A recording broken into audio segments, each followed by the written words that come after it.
வணக்கம். இன்னைக்கு நாம ஒரு முக்கியமான விஷயத்தை கொஞ்சம் ஆழமா பார்க்க போறோம்.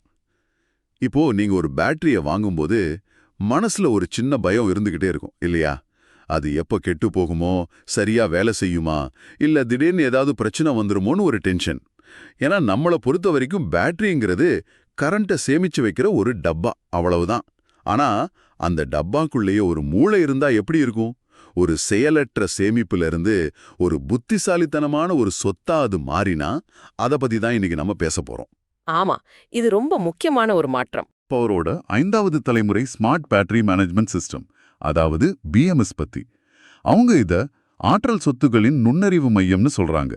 அது வெறும் கரண்ட்டை சேமிக்கிற ஒரு பொருள்ல இருந்து தன்னைத்தானே நிர்வகிக்கிற ஒரு புத்திசாலித்தனமான சொத்தா எப்படி மாறுது, அது எப்படி உங்க முதலீட்டுக்கும் உங்க மன நிம்மதிக்கும் ஒரு உத்தரவாதம் கொடுக்குதுன்னு அலசி ஆராயும். இதை சிம்பிளா சொல்லணும்னா, உங்க பேட்டரிக்குள்ள 24 பார் ஆளு வேலை செய்யற ஒரு எக்ஸ்பர்ட் என்ஜினியர் இருக்கிற மாதிரி கற்பனை பண்ணிக்கோங்க. இந்த என்ஜினியர் தூங்கவே மாட்டாரு. சரி, இந்த கான்செப்ட் கேட்க நல்லா இருக்கு. ஆனா நடைமுறையில இது எப்படி வேலை செய்யுது? கரெக்டான கேள்வி. இங்க நம்ம புரிஞ்சுக்க வேண்டிய முக்கியமான மாற்றம் என்னன்னா, பேட்டரி இனிமே ஒரு பாசிவ் சாதனம் கிடையாது. அதாவது சும்மா கரண்ட வாங்கி வச்சுக்கிட்டு கேட்டா குடுக்கற ஒரு சாதனம் இல்ல. இது ஒரு ஆக்டிவ் சொத்து. அது யோசிக்கும், தன்னைத்தானே பாதுகாத்துக்கும், தன்னோட ஆயுளை எப்படி நீட்டிக்கிறதுன்னு அதுக்கு தெரியும். இதோட நோக்கம் வெறும் பவரை சேமிக்கிறது மட்டும் இல்ல, பாதுகாப்பு, நீண்ட ஆயுள், அப்புறம் பிரச்சனைய வர்றதுக்கு முன்னாடியே கணிக்கிறது.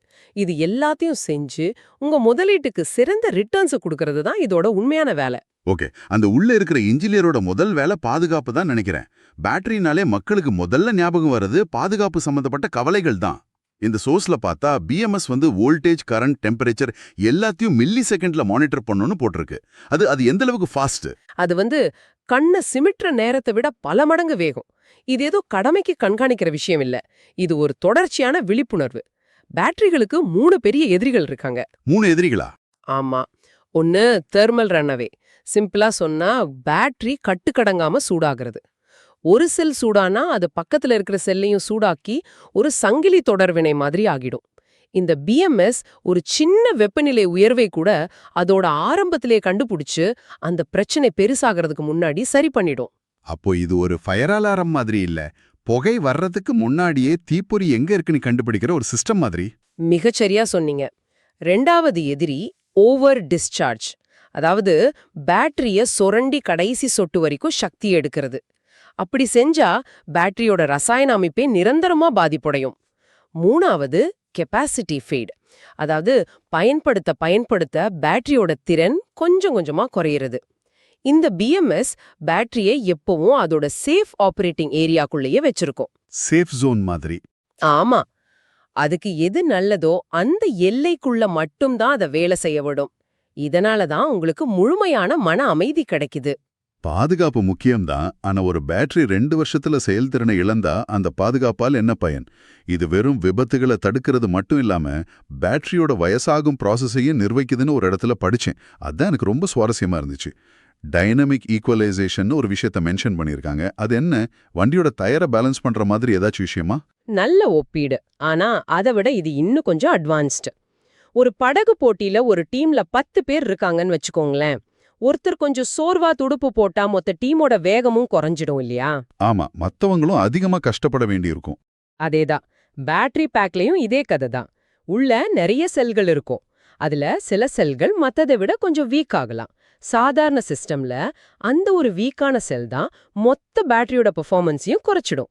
ஆமா, வீக்கஸ்ட் லிங்க் தான் மொத்த செயினோட பலத்தையும் தீர்மானிக்கும்னு சொல்லுவாங்களே, அந்த மாதிரி. அதேதான். ஆனா இந்த டைனமிக் ஈக்குவலைசேஷன் ஒரு கோச் மாதிரி. எந்த வீரர் சோர்வா இருக்காருன்னு கவனிச்சு அவருக்கு கொஞ்சம் ஓய்வு கொடுத்து மத்தவங்கள சரியா வேலை வாங்குற மாதிரி இது ஒவ்வொரு செல்லோட வோல்டேஜையும் தொடர்ந்து கண்காணிக்கும். சார்ஜ் பண்ணும்போதும் டிஸ்சார்ஜ் பண்ணும்போதும் ஒரு செல்ல இருந்து இன்னொரு செல்லுக்கு சக்தியை மாத்தி எல்லா செல்களும் சமமா வேலை செய்யறத உறுதி பண்ணும். இதனால எந்த ஒரு செல்லுக்கும் ஓவர் பிரஷர் வராது. டீம் மொத்தமா சேர்ந்து ஜெயிக்கிற மாதிரி பேட்டரியோட மொத்த ஆயுளும் அதிகமாகுது. பல மாசம் சும்மா இருக்கும்போது அதோட நிலைமை என்ன? இன்டெலிஜென்ட் டீப் ஸ்லீப்னு ஒரு ஃபீச்சர் இருக்குன்னு சொல்லியிருக்காங்க. இது ரொம்ப முக்கியமான ஒரு அம்சம். சாதாரண பேட்டரிகளை சும்மா வச்சிருந்தாலே அதுங்க மெதுவா தங்களோட சார்ஜை இழக்கும். அதுக்கு பேரு செல்ஃப் டிஸ்சார்ஜ். சில சமயம் நிரந்தரமாவே டேமேஜ் ஆகியிருக்கும். ஆனா இந்த ஸ்மார்ட் பிஎம்எஸ் பேட்டரி ரொம்ப நாளா பயன்பாட்டுல இல்லைன்னு தெரிஞ்சதும் அது ஒரு விதமான ஆழ்ந்த உறக்க நிலைக்கு, ஹைபனேஷன் மாதிரி. ஆமா, ஹைபனேஷன் மோடுக்கு கொண்டு போயிடும். ஓ, கரடிங்க குளிர்காலத்துல தூங்குமே அந்த மாதிரி. கிட்டத்தட்ட அதே மாதிரி தான். அந்த மோட்ல அது உயிர் வாழ்றதுக்கு தேவையான மிக குறைந்த சக்தியை மட்டும்தான் எடுத்துக்கும். இதனால சார்ஜ் குறையிறது ரொம்ப ரொம்ப கம்மியாகும். முக்கியமா பேட்டரியோட ரசாயன கட்டமைப்பு பாதுகாக்கப்படும். நீங்க 6 மாசம் கழிச்சு வந்து ஆன் பண்ணா கூட பேட்டரி எந்த பாதிப்பும் இல்லாம முழு ஆரோக்கியத்தோட வேலை செய்ய தயாரா இருக்கும். வாவ், இது உண்மையிலே உங்க முதலீட்டை பாதுகாக்கிற ஒரு முக்கியமான அம்சம் தான். நிச்சயமாக. அப்போ பேட்டரி தன்னைத்தானே பார்த்துக்கிட்டு அதோட ஆயுளையும் நீட்டிக்குது. இதுவே சூப்பர். ஆனா இது மத்த டிவைஸ் கூட எப்படி வேலை செய்யுது? ஏன்னா பேட்டரி தனியா இயங்காது, இன்வெர்டர் கூட சேர்ந்து தானே வேலை செய்யணும். இந்த சோர்ஸ்ல பிஎம்எஸ் வந்து இன்வெர்டரோட கேன் பஸ் வழியா நேரடியா பேசும்னு இருக்கு. ஒரு பேட்டரி இன்வெர்டர் கிட்ட பேசுறதுனால என்ன பெரிய மாற்றம் வந்துற போகுது? இது ஒரு மிகப்பெரிய மாற்றம். இது பொதுவான சார்ஜிங் முறையில இருந்து ரொம்ப துல்லியமான சார்ஜிங் முறைக்கு மாறுற ஒரு படி. பெரும்பாலான சிஸ்டம்ல இன்வெர்டர் பேட்டரிக்கு என்ன தேவைன்னு ஒரு அந்தாசுல தான் வேலை செய்யும். இது லித்தியம் பேட்டரி, இதுக்கு இவ்ளோ கரண்ட் கொடுக்கலாம் அப்படின்னு ஒரு பொதுவான விதிப்படி சார்ஜ் பண்ணும். எல்லாருக்கும் ஒரே சைஸ் சட்டை கொடுக்கற மாதிரி. அருமையான உவமை. ஆனா இந்த பிஎம்எஸ் இருக்கும்போது அந்த யூகிக்கிற வேலைக்கே இடமில்ல. பேட்டரியோட உண்மையான நிலைய, அதாவது அதோட அப்போதைய வெப்பநிலை, சார்ஜ் லெவல், ஒவ்வொரு செல்லோட ஆரோக்கியம் எல்லாத்தையும் இந்த பிஎம்எஸ் துல்லியமா தெரிஞ்சு வச்சிருக்கும். அந்த தகவலை இன்வெர்டருக்கு அனுப்பி, எனக்கு இப்போ இவ்ளோதான் கரண்ட் வேணும், இந்த வோல்டேஜ்ல கொடு, ஏன் வெப்பநிலை அதிகமா இருக்கு, கொஞ்சம் சார்ஜிங்க குறை அப்படின்னு கிருத்தியமான கட்டளைகளை கொடுக்கும். இது ஒரு பொதுவான டயட் பிளானை ஃபாலோ பண்றதுக்கும் ஒரு டாக்டர் கிட்ட போய் நமக்கேத்த தனிப்பட்ட நியூட்ரிஷன் பிளான் வாங்குறதுக்கும் உள்ள வித்தியாசம் மாதிரி. அதோட விளைவு என்ன? ரொம்ப சிம்பிள். பேட்டரி தேவையில்லாம சூடாகாது, ரசாயன சிதைவு மெதுவாகும், ஆயுள் அதிகமாகும், பெர்ஃபார்மன்ஸ் உச்சத்துல இருக்கும். அதாவது பேட்டரி அதோட முழு திறனுக்கும் பாதுகாப்பா நீண்ட காலத்துக்கு பயன்படுத்த முடியுது. இதுவரைக்கும் பேசினதெல்லாம் ஒரு ஸ்மார்ட்டான சிஸ்டம் மாதிரி இருக்கு. அது தன்னைத்தானே சரி பண்ணிக்குது, மத்தவங்களோட சரியா பேசுது. ஆனா நீங்க அனுப்புன ரிப்போர்ட்ல ஏஐ, மிஷின் லேர்னிங் எல்லாம் இருந்துச்சே, அங்கதான் சில மேஜிக்கே ஆரம்பிக்குது போல. இந்த 5th தலைமுறை பிஎம்எஸோட மையமே அதுதான் சொல்றாங்க. வெறும் பாதுகாப்புங்கிறத தாண்டி முன்கணிப்பு நுண்ணறிவுங்கிற கட்டத்துக்கு போகுதுன்னு சொல்றாங்க. ஒரு யூசரா எனக்கு இதனால என்ன லாபம்? இதுதான் இந்த டெக்னாலஜியோட கேம் சேஞ்சர். இதுவரைக்கும் நாம பார்த்தது எல்லாமே ஒரு பிரச்சனை வந்தா அதை எப்படி சரி பண்றது, இல்லனா பிரச்சனை வராம எப்படி தடுக்கிறதுங்கிறத பத்தி. ஒரு ரியாக்டிவ் அப்ரோச். கரெக்ட், ஒரு ரியாக்டிவ் அப்ரோச். ஆனா ஏஐ வர்றதால நாம ப்ரோஆக்டிவ்ல இருந்து ப்ரெடிக்டிவ்ங்கிற அடுத்த கட்டத்துக்கு போறோம். அதாவது பிரச்சனைய முன்கூட்டியே கணிக்கிறது.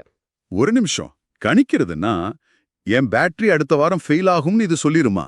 இந்த ஏஐ சொல்றதெல்லாம் எந்த அளவுக்கு கரெக்டா இருக்கும்? இது வெறும் ஒரு எஜுகேட்டட் கெஸ் தானா, இல்ல உண்மையிலே நம்பலாமா? நல்ல கேள்வி. இது ஜோஷியம் சொல்ற மாதிரி இல்ல. இது முழுக்க முழுக்க டேட்டாவை அடிப்படையா வச்சது.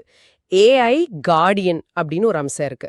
அது என்ன பண்ணும்னா, பேட்டரியோட செயல்பாட்டுல ஏற்படுற சின்ன சின்ன அசாதாரண மாற்றங்களை கூட கவனிக்கும்.